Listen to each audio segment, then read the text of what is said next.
quando a gente entra, então, falando de solda, a gente tem que entender alguns conceitos, né?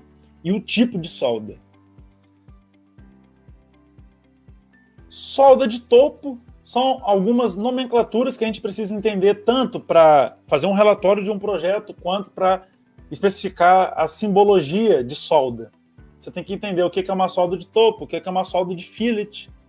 Só que hoje eu vou convergir a ideia aqui para o que o software considera, né?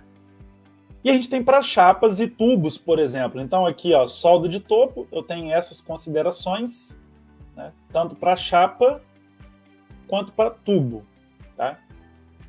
E solda de fillet também eu tenho essas considerações. Então eu tenho o fillet aqui, ó, dos dois lados, eu tenho o fillet do lado direito, o fillet do lado esquerdo, e cada tipo de solda depende, né, do seu mecanismo ali mecânico, do seu sistema mecânico.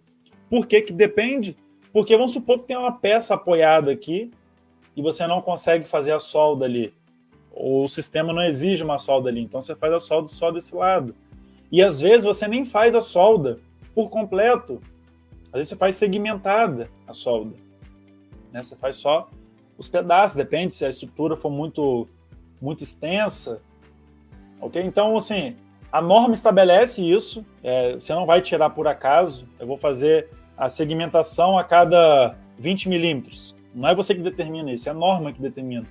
Certo? Assim como os parâmetros da solda que eu vou mostrar para vocês aqui, é a norma que determina. E claro, eu falei que ia trazer uma experiência de campo, por quê? Depende muito de qual equipamento, de qual responsabilidade você está trabalhando a solda.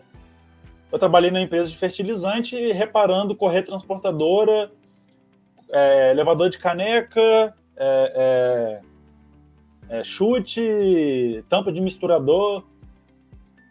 E ali, certamente, não vai ter aquela fiscalização de solda, o cara não vai lá levantar os parâmetros da solda, fazer um LP ali para verificar se tem trinca na solda, porque ali é mecânica grosseira, né?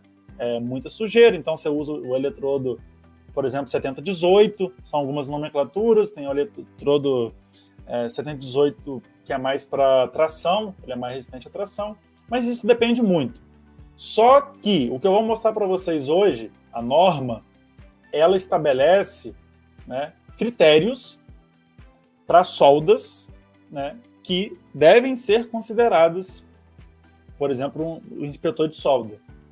Então, hoje, se você vai tipo dentro de uma Vale, tem o moinho de bolas, tem a engrenagem lá que tem 5 metros de diâmetro, e uma engrenagem daquela custa centenas, e se não for, milhões, uma engrenagem daquela, para fazer uma engrenagem daquela. O que a gente vai usar aqui é o eletrodo revestido, E10, é uma classificação, e ele aqui, uma indicação dele é que ele é frequentemente indicado para cordões de fillets nos cantos e ademais nas bordas de superfície de trabalho.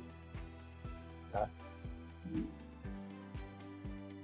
Bom, como que o software, então, considera o que você vai encontrar dentro do SolidWorks? Por exemplo, dentro do SolidWorks você vai encontrar 4 tipos de solda. Quais são esses 4 tipos? Isso aí você que vai determinar na hora que você está colocando os contatos. Tá? Os 4 tipos fillet de um lado, fillet de dois lados. Ranhura de um lado, ranhura de dois lados. Essa ranhura aqui é representando essa imagem e o fillet é representando essa. Lembra que eu mostrei no slide anterior que você pode considerar fillet de um lado, fillet do outro, ranhura de um lado, ranhura do outro. Né? Então, essa ranhura aqui, por exemplo, é representando, aqui eu tenho uma chapa,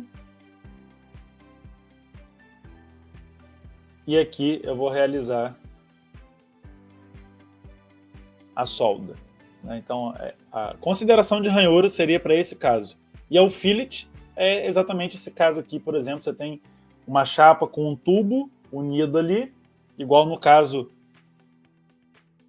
nesse caso aqui, ó. Eu consigo mostrar. Não consigo. Igual naquele caso que vocês vão tentar fazer, que você tem uma chapa e um tubo apoiado, você vai usar solda de fillet dos dois lados.